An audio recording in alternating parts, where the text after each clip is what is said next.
if I'm honest, I didn't start writing to become a famous writer. I wasn't going to publish anything. When I started writing in 2015, I started putting stuff on Royal Road almost immediately, right? I had no desire to become a published writer. I had no desire to become a famous writer. I loved telling stories. I loved writing. I loved exploring these worlds and seeing where things would go. And that allowed me to polish my craft to the point where other people wanted to pay for it.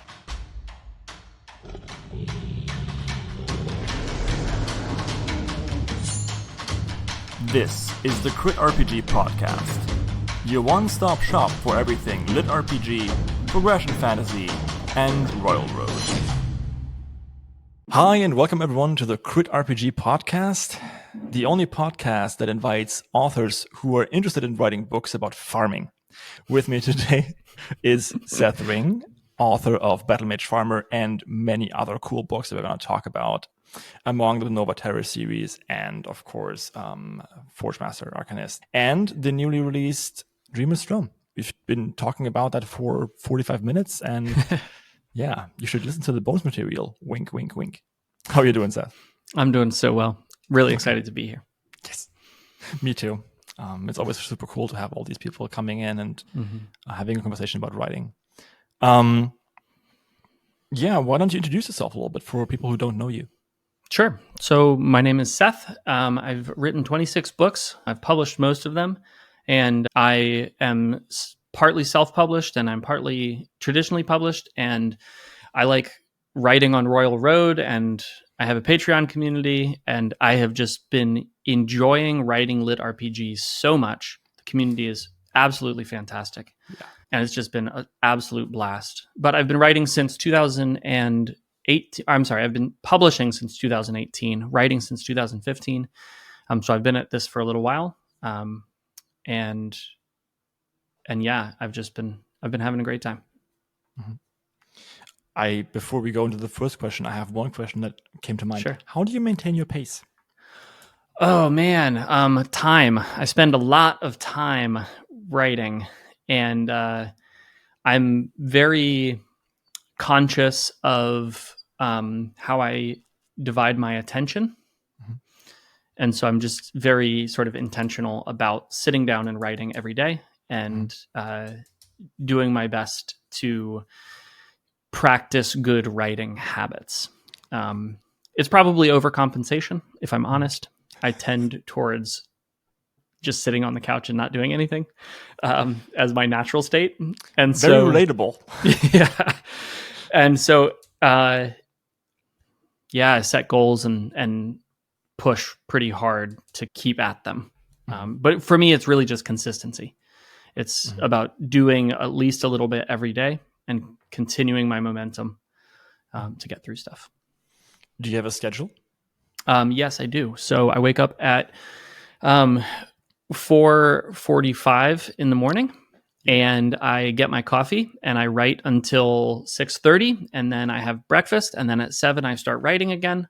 At 11:30 I go and ride my bike, and then at 1 I'm back to either writing or making YouTube videos or meetings, and I'll do all of my like businessy stuff in the afternoon. So I do my writing in the morning and try to get minimum of 5 hours, but typically 8 hours of writing in a day. Okay, wow, 5 hours, that's a lot. Yeah. Oof. I'm happy when I can maintain too. So yeah, well, and I do want to say, because this does come up a lot. I am a full-time writer, so that's all I do is writing, and I treat it very much like I did my day job. You know, I used to work for an IT company doing sales and stuff like that, and I had to clock in every morning, and I would clock out in the evening, and so I treat my writing very much the same way. I don't carry my phone on me in the morning. I try to block YouTube and all of these other websites that I'll lose myself in for hours and hours during the daytime.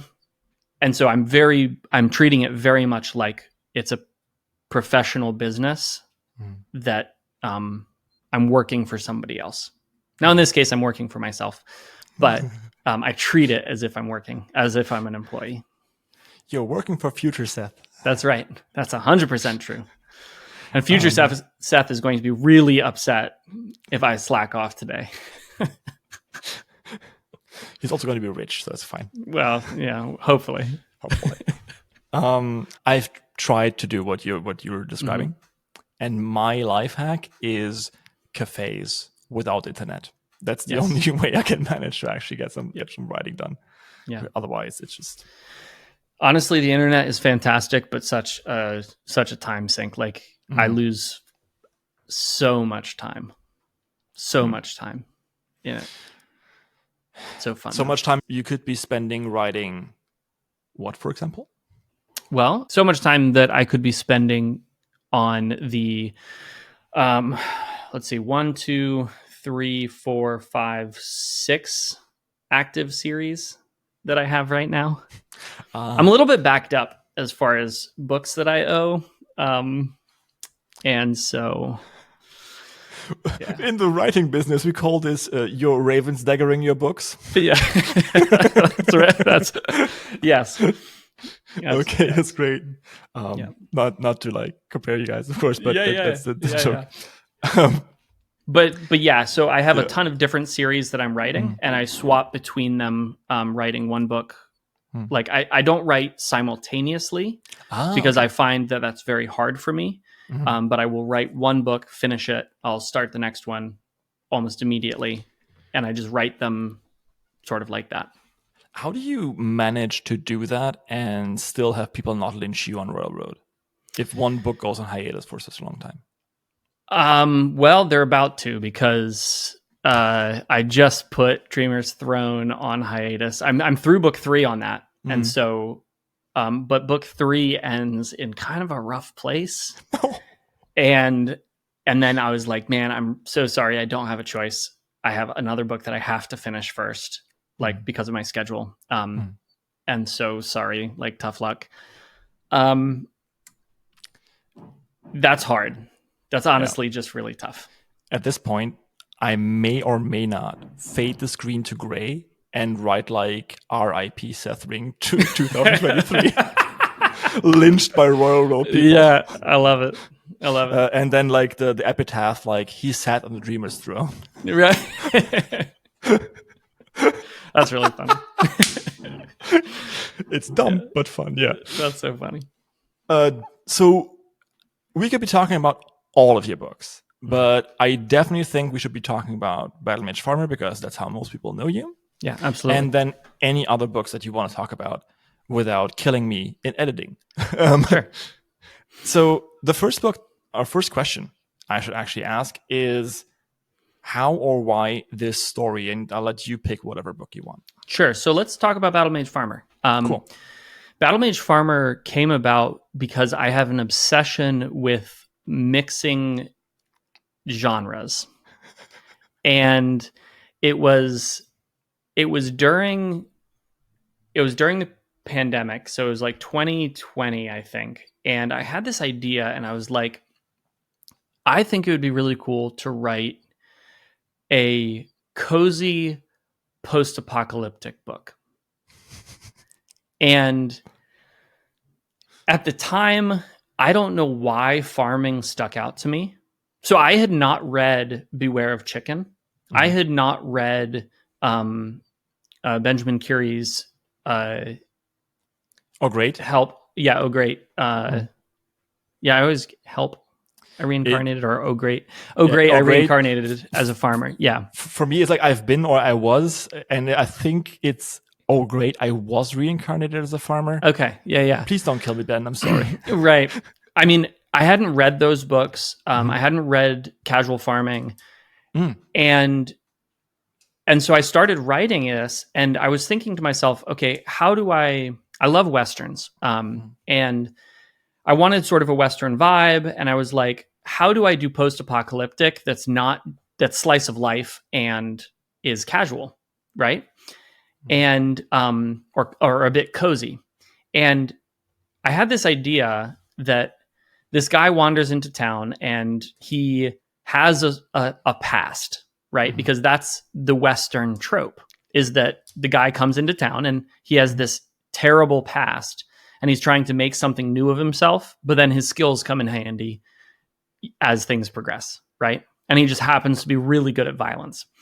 He has a very particular set of skills. Right, exactly. And so that was sort of my conception of it, right? Mm-hmm. But then I had this idea. What would happen if you took somebody out of one context and put them in another? And their skills were not necessarily suited. And that's where what is the antithesis of a battle mage? Well, it's a farmer, right? One person destroys everything. One person grows things, right? Yeah. And one person is in these super high intense like situations all the time, dangerous situations. And the other person, I don't know how much you know about farming. I live in a community with a lot of farmers, and things are busy, but slow in a way. And they just sort of, the days move along, you know? Mm-hmm. And the battle mage has very little time for introspection. The farmer has huge amounts of time for introspection, right? Because of the nature of their tasks. And so that's what I decided on. I thought, okay, I'm going to have a battle mage, right? And I like to tell people when I'm talking about the book, you know, it's about a battle mage who's retired from a decade of you know, terrible war. Mm-hmm. And he's going to become a farmer, but the only spell he knows is Fireball. And that was my conception of John. Mm-hmm. And I think that to a certain extent, it was just in the zeitgeist. Because when Battlemage Farmer dropped, Beware of Chicken was moving to Amazon. Mm-hmm. Ben's book was coming out. Wolflock's book was coming out. Like, these books were all hit in the same like 4-month period and boosted each other because people were like, oh, that was really good. Have you read this other thing that's in the same category? Right. And so I think there was this like uplifting effect as people would read one and then go and read the other. So you're saying you got each other far more readers? Yes. That's exactly what I'm saying. Nice. Awesome. Okay. Yeah, that's pretty dope. I mean, I never really thought about the fact that there's this echo. Yeah. You know. Mm-hmm. But it was fascinating because it happened simultaneously. Mm-hmm. Again, I don't think anybody was reading one of the other books and being like, oh, let me quick write something. Right. Yeah. If you're in the audience think that that's how writing works, it doesn't. Actually, I've meant to ask you. So sometimes people are telling me like, oh yeah, you're writing about this and this. You should have read this and this. And I haven't. And I tell them, cool, I'll check it out. But I only do that after I've written my book. Yeah. Are you like that too? Absolutely. 100%. I am. I've actually abandoned projects because I made the mistake of reading something. Okay. And being like, oh, I now can't make this distinct enough in my own head that it's not a copy. Mm-hmm. And, you know, I got a lot of comments on Battlemage Farmer that was like, oh, this is a worse version of Beware of Chicken. Oof. I read Beware of Chicken and I loved it. I adore that book. I read the first book. I had the advantage of being a faster writer in the sense that I was producing my content and taking it to market quicker. So now I don't get those comments anymore. But that's because I'm on book 6 and Beware of Chicken, I think the second one has come out. Yeah, the third one's coming out soon at some point. Yeah. There's also a shift in tone. Yes. And that's the other thing is that I wrote Battlemage Farmer and then read Beware of Chicken, and that informed the way I took the series. Okay. Because I was like, okay, he seems to be moving in one direction. I'm going to differentiate by moving in a slightly different direction. Still staying true to my original vision for the book and for the characters and their interactions, but I'm going to just take it a slightly different way, right? And that did happen because I read, some of these other farming books and was like, okay, how do I make sure that I'm staying out of their way so that they're not, writing their book and somebody's coming along and being like, oh, this is like Battlemage Farmer. Like, I think there's space in that tiny sub genre of farming lit RPG for everybody, right? And so as I was also reading their books, because they're great books, I was also adjusting what I was doing in terms of like overall direction of the series, so that you could read all of them independently, and they're all very different, Yeah, you described it as kind of setting boundaries so that you don't nudge into things. I have a problem of lightning rods. When I read something, for example, I've been meaning to read Cyber Dreams, also sci-fi, female MC, cyberpunk, that kind of stuff. But I deliberately don't, because if I do read that, my mind immediately goes, let's do the exact opposite. Gotcha. And because like it hones in on that thing and then like swirls around it until I can no longer get away from it. Right. And then even if I try to get away from it, it's still being led by the absence of that thing. So I just like to be completely free, because that's what's fun to me. Yes. Yeah. You mentioned in the bonus material how you enjoy the exploration of a story, and I'm very much the same way. One thing I will say is that part of my compensation for my challenge with plot is because I feel like that's one of the weakest areas of my writing is plot. But part of the way I compensate is this idea of setting a core concept for what I want my story to be about, and then setting up boundaries ahead of time so that I know where I'm not going. And then anything inside of that is fair game, and I can explore however I want. But I have those strict boundaries for like, I'm not going over there, or I'm not going in that direction. And I find that my creativity is freer in that space, because I'm not paralyzed by there being too many possibilities, right? I'm not paralyzed by indecision.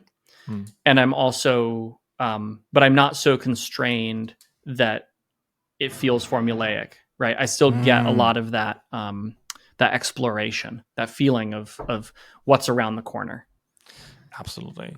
One cheat that I have enjoyed is, how when you write a scene, you, especially as a pantser, you take characters, throw them into a room, and see what they do.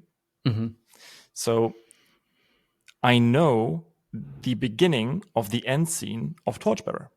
I know who's going to be in that room. I know where the room is going to be. I know who the characters are going to be. I don't know in what state they'll be in, what they will say, what they have experienced, and I want to find out. That's what I'm going for. So that always helps too. And I think it's a little bit like what you said. Yep. Cool. Awesome. So while we're talking about writing advice, what's the best writing advice you have ever gotten as a writer? I hope you can appreciate I chose the most annoying jingle I could, but do you like numbers going up? Well, so do I. Which is why I would like you to like, subscribe, and maybe even check out my Patreon. Recording, editing, and hosting these podcasts takes a lot of money. So yeah, I need funds, you need more content. It's a deal made in heaven. Did I mention the episodes on Patreon are ad-free? Write more. And this one is interesting, because it does have to be qualified with write more, always intending to improve. Okay. Don't just keep writing. Write with the intent to improve, but write more. There's nothing that teaches you to write dialogue like writing thousands of lines of bad dialogue, as long as you recognize that they're bad, right? Yep. There's nothing that teaches you how how to plot a novel like writing a lot of novels and seeing how people feel about your plots. Right? So that feedback is obviously really important, but perfection is the enemy. Yes. Right? It's when we want something to be perfect, we tend to spend so much time on it, but it's in the first 80% of our practice that we make the most progress, right? And so that last 20% of polishing something to perfection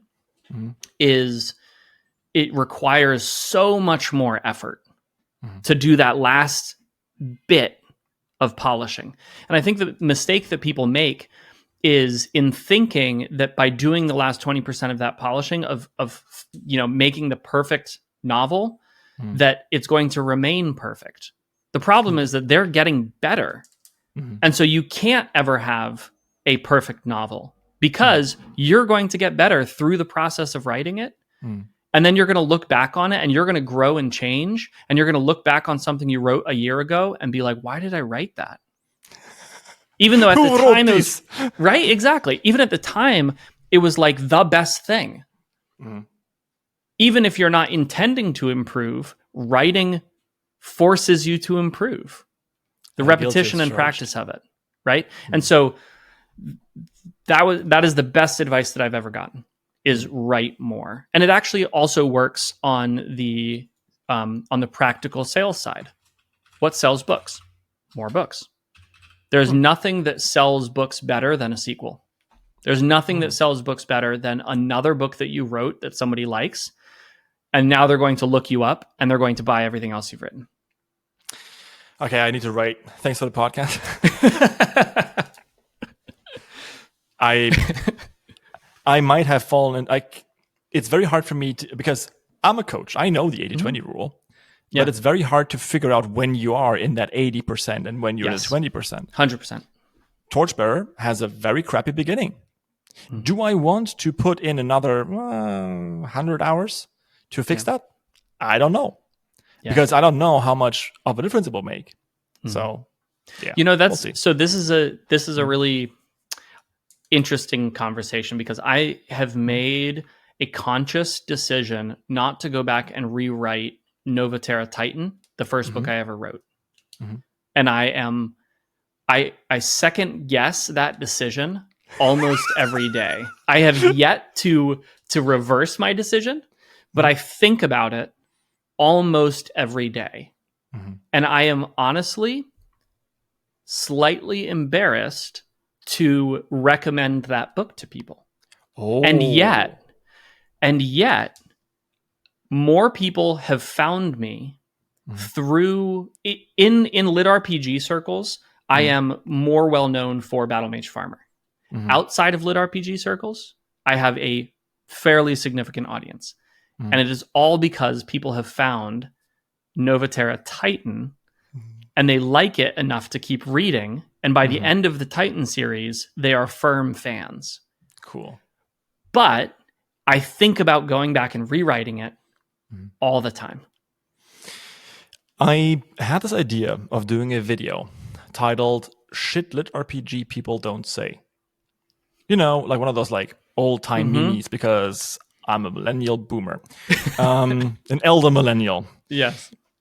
And one of the things that LitRPG readers don't say is, it's perfect by the first book. You didn't even need to read the second one. Because everyone always, like, the thing you hear most about LitRPGs, any LitRPG, except for some exceptions, like, for example, He Who Fights with Monsters, because he wrote like 18 months on this thing, is you kind of have to get through the first book and the rest is really good. Yeah. Yes. The second book gets better. Yeah. It gets better by the second book. Yeah. Yeah. And because as I say, we grow. Yes. That being said, there's a difference between eating dry cake and eating cake filled with razor wire. Yeah. So this is very true. But there is a distinction there. You don't know what it is until you bite in. Like, even as the baker, you don't know. That's right. Yeah. Strawberries, razor wire, same thing. Really, like really hard to distinguish. Um, Oh man. so you already said that you grow as a writer as you Yes. write. So tell me about one thing that you learned while writing that you would go back to and then kind of rewrite Titan. Yeah. So my prose is just a lot rougher in the first books that I wrote than it is now, and so I think I could tighten a lot. I think there's yes. I think Sorry, man.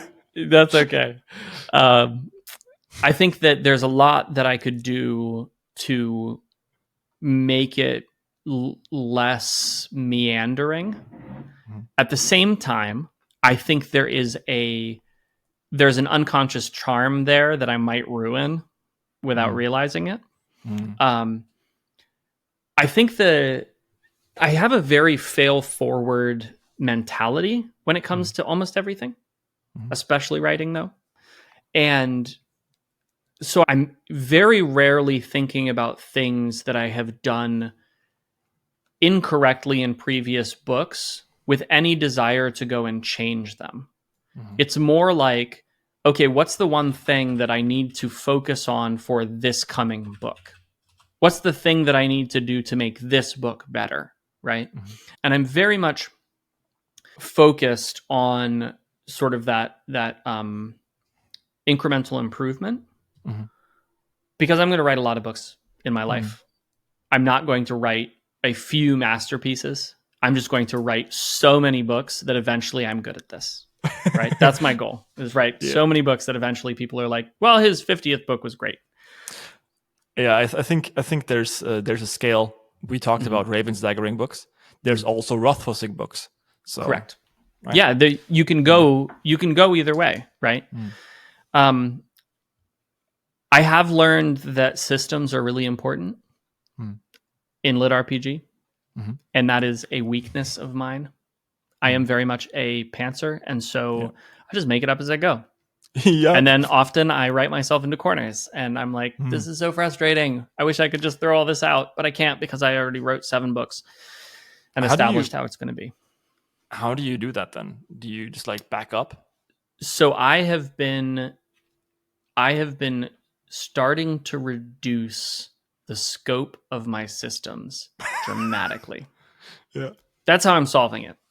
I'm not Norrit Flood. I can't write these incredibly complex giant systems that work tightly together. I don't have that bent.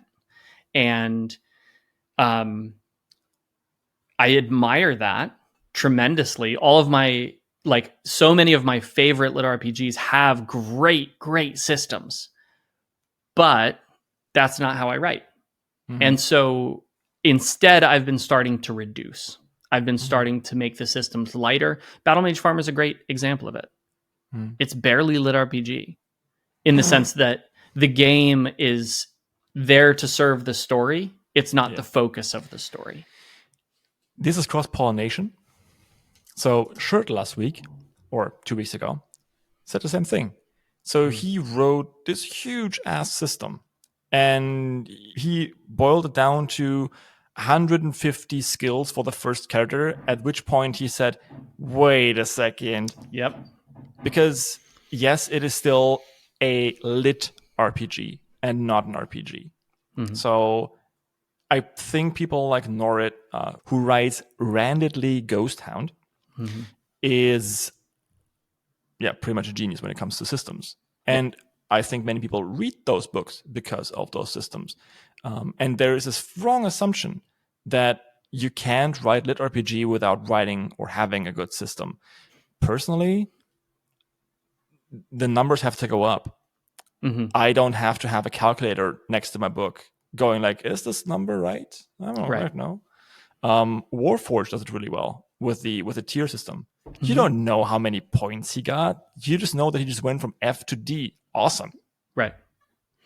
So yeah, I think that for those of us who aren't as good at sort of keeping all of the pieces floating, I think that that idea of saying, well, I'm going to put the lit part first, right? I'm going to make it so that the system serves the story and serves the characters, and has that sense of progression.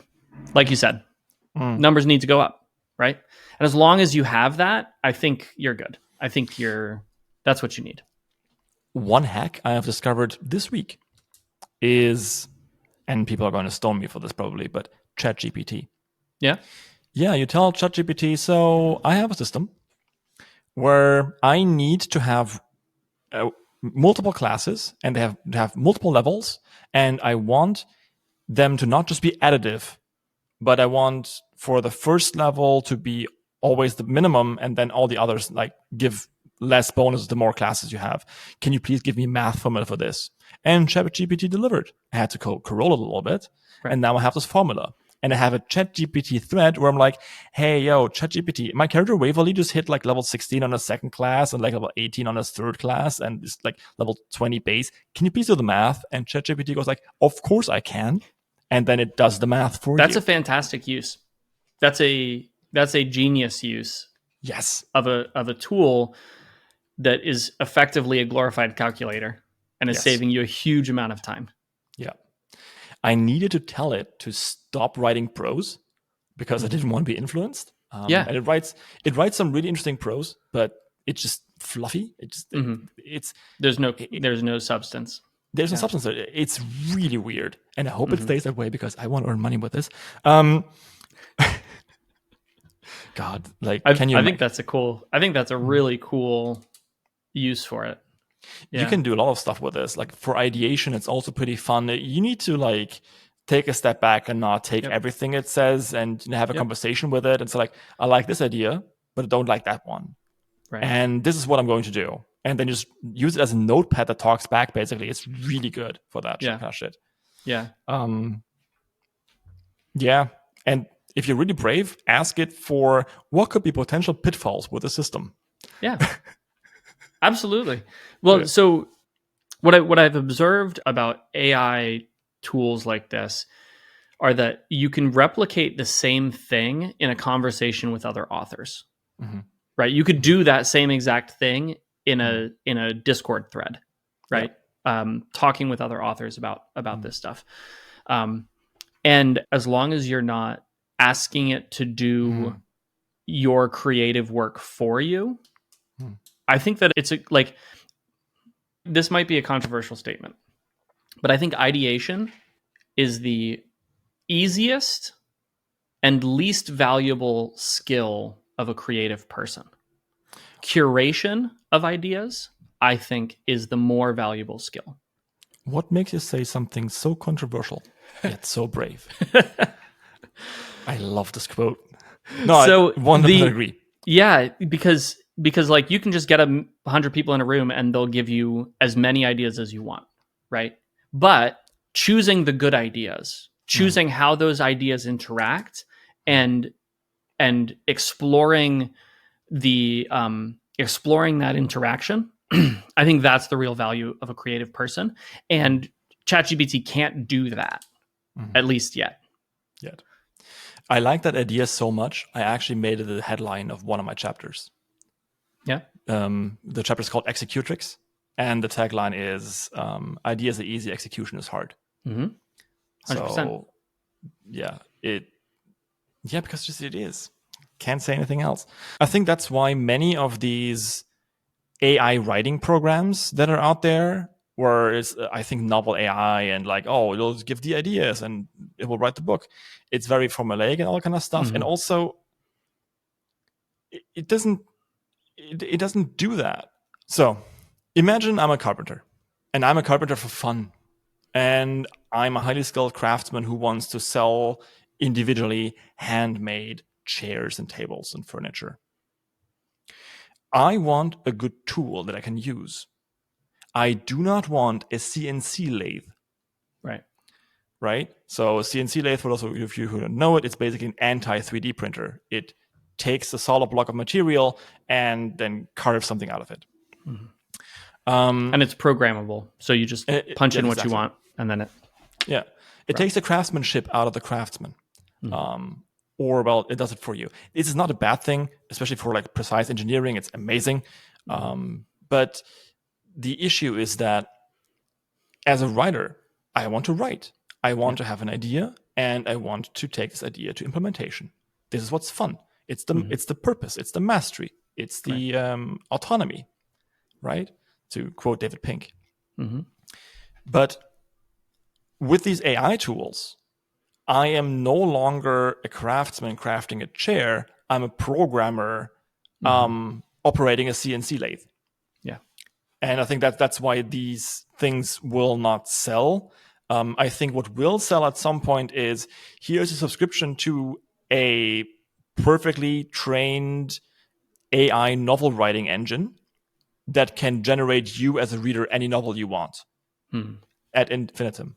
Many readers that enjoy success on Royal Road right now, including myself, by the way, so anyone below like 4,000, 5,000 followers in total, will have an issue earning money on Patreon at some point if these AI programs get good enough. I don't think there will ever be a market where, Patrick Rothfuss needs to be scared for his money. Yeah.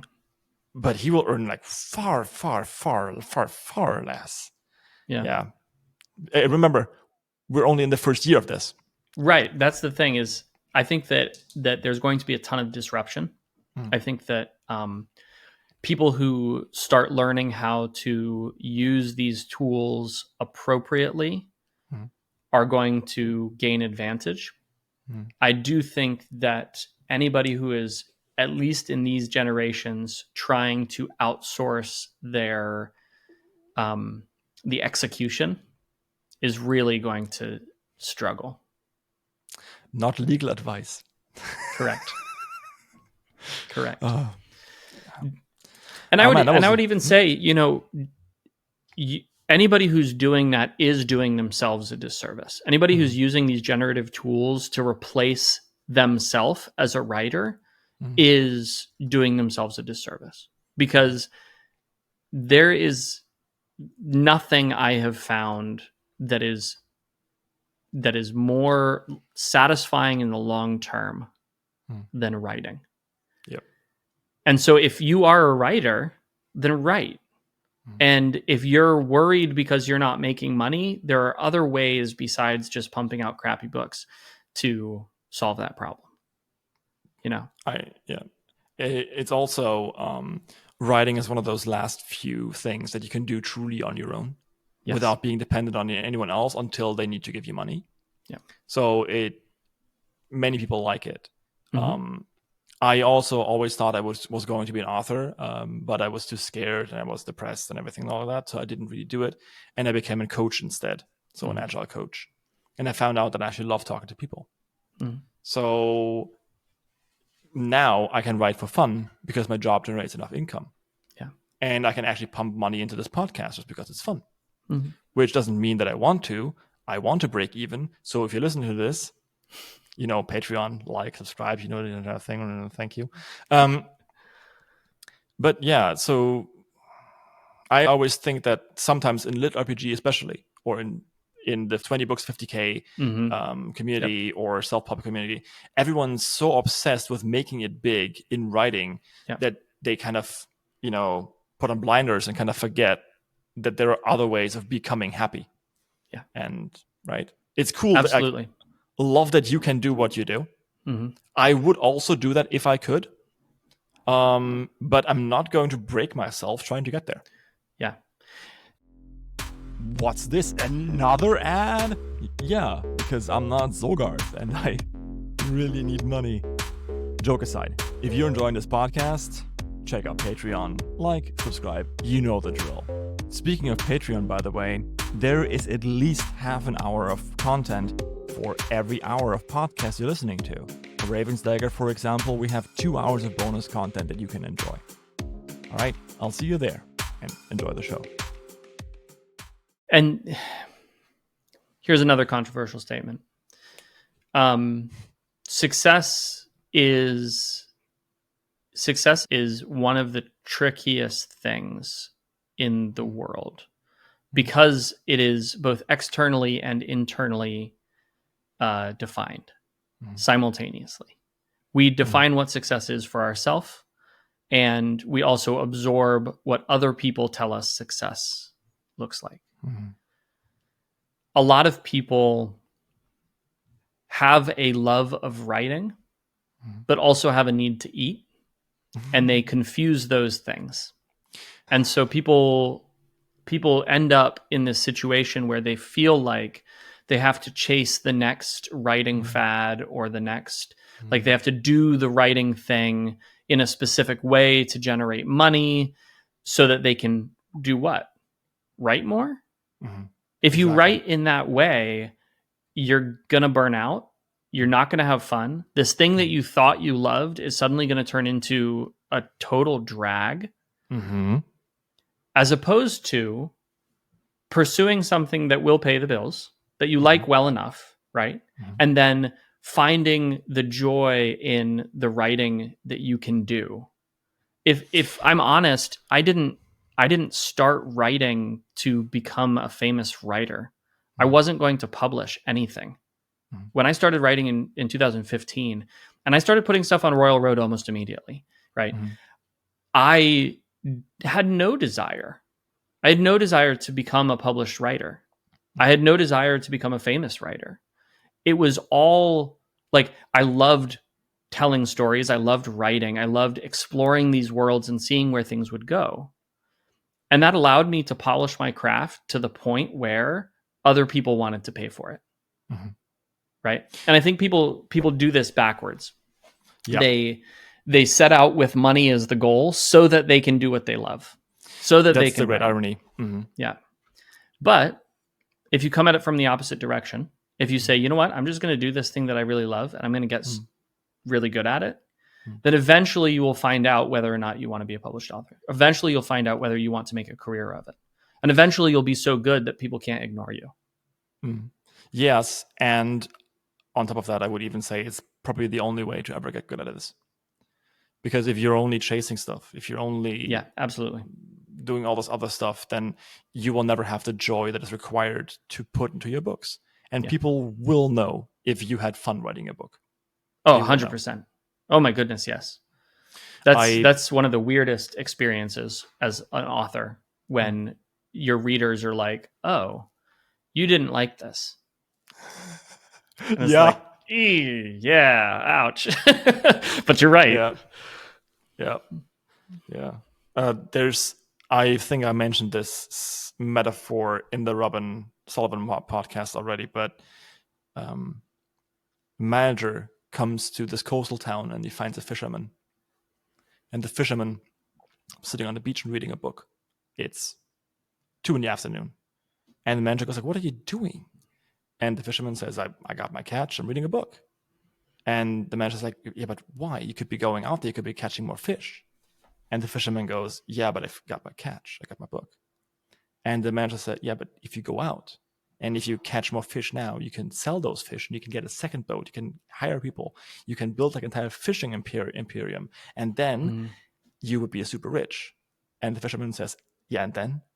And the manager goes, well, then I would sit on the beach and read a book. That's right. Yep. So, nice. Speaking of reading books, yes. What's one book that you love and why is it awesome? Oh man. So, books that I read recently, his name has come up a lot. I just read Benjamin Curie's Death, Loot, and Vampires. Yeah. And I loved that book. It's so good. It's just fantastic. One of the things I loved so much about it, and I didn't know how he was going to handle this, but he did a really good job of taking a human, making them an inhuman monster, and then making them human. Yeah. Right? And he captured really, really well that feeling of monstrousness, while also humanizing the character to the point that you're rooting for him. Yes, and it isn't always like this really big emotional struggle edgelord stuff. Correct.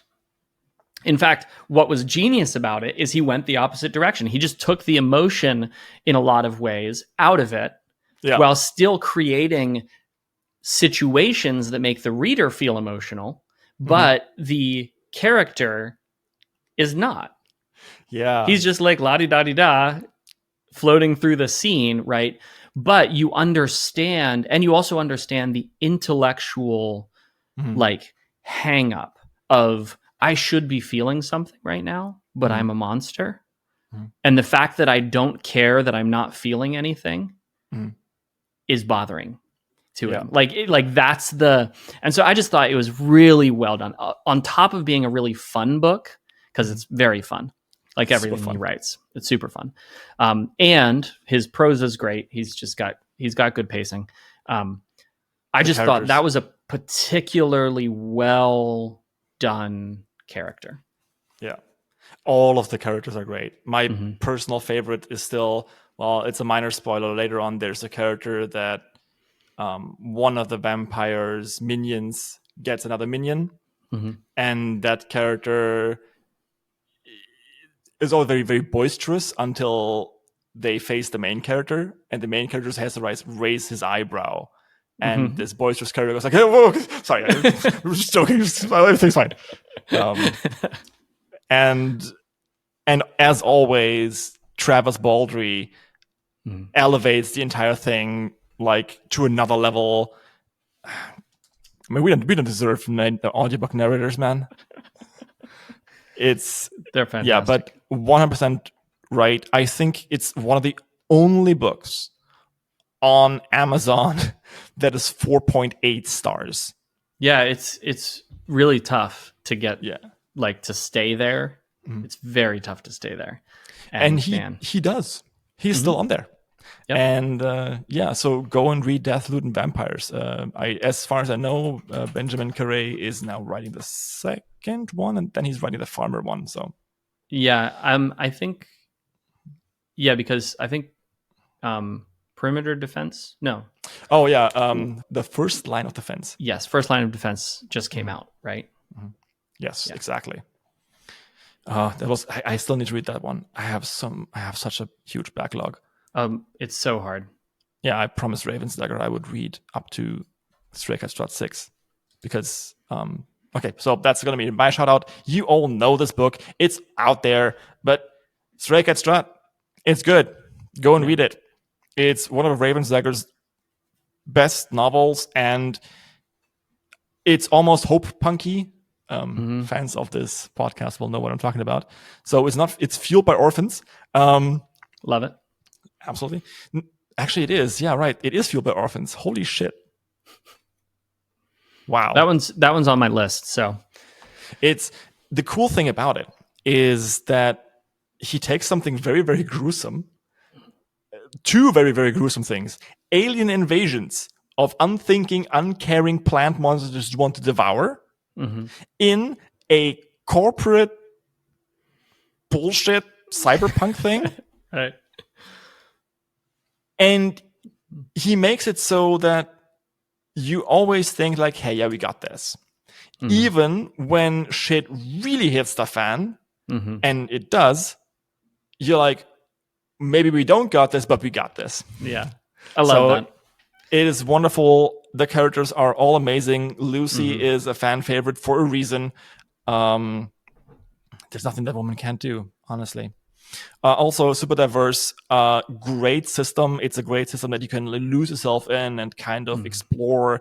And there's a reason why so many people write so many fan fictions about it, because the system is supremely exploitable. Stray Cat Strut by Ravensdagger. Go and check it out. Okay. Now, shoutouts. So this one, I don't do a lot of reading anymore. And so I'm very picky about I'm sorry, that's wrong. I don't do a lot of reading inside LitRPG anymore. As most other authors who write in LitRPG, I read everything coming up, right?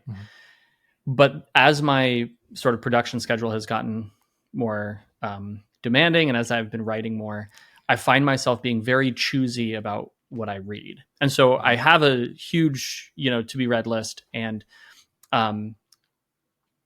and whenever I get a chance, I'll often take like 3 days or 4 days in between books, and I'll just read as many books as I can in those, in those few days.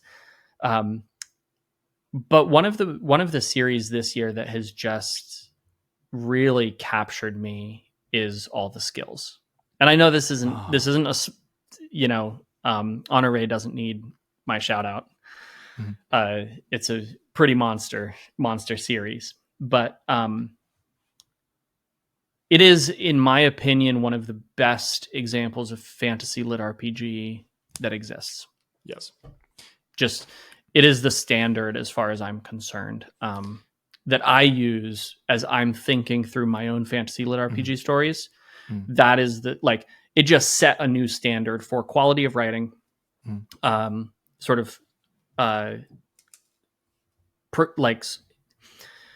for quality of writing, for the progression of scope, and for tightness of system, like All the Skills and All the Skills 2, like just fantastic. She was on the show a while ago. Amazing guest.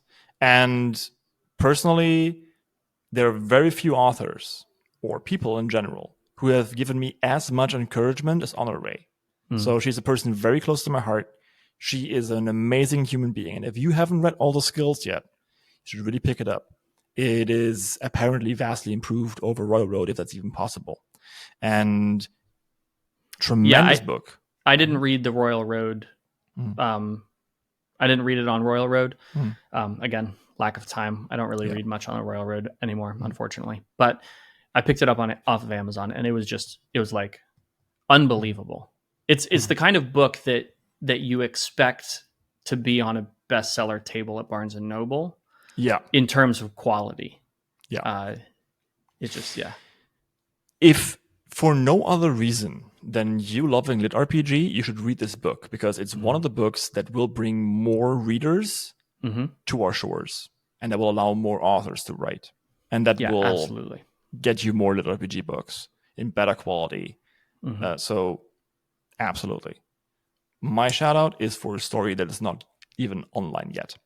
It's written by a friend of mine, very dear friend. He's called Mizar Kaf, and he is writing a book called Necrologia Chronicles. At least that was the last title that he gave. He has been rewriting it, and it is an OPMC female protagonist story. Last I've heard, it was about necromancer.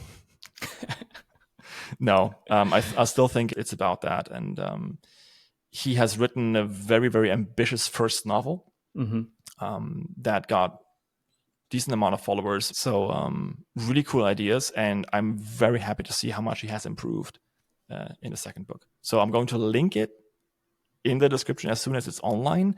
I think this book is going to come out 2 days or 3 days after this podcast goes live. So on the 1st of November. Are you going to be posting in the Write-a-thon challenge? No, probably not. I mean, like 55,000 words for you, that's just Tuesday. Some weeks, yeah. Awesome. Okay. Well, we got our shout-outs. We got everything else. We are now approaching the end of the main podcast. But as always, there is going to be bonus material that you can listen to on Patreon.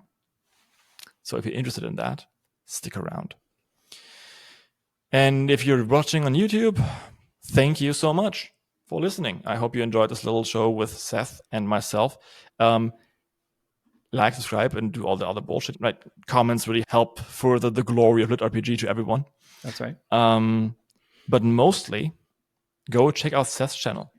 He's doing YouTube stuff, and he's doing very, very interesting writing advice mix of both technical writing advice, but also mindset advice, which I absolutely 100% adore. So go and check out his channel. I'm going to link it down below, where you can also leave a comment and tell Seth how great he is.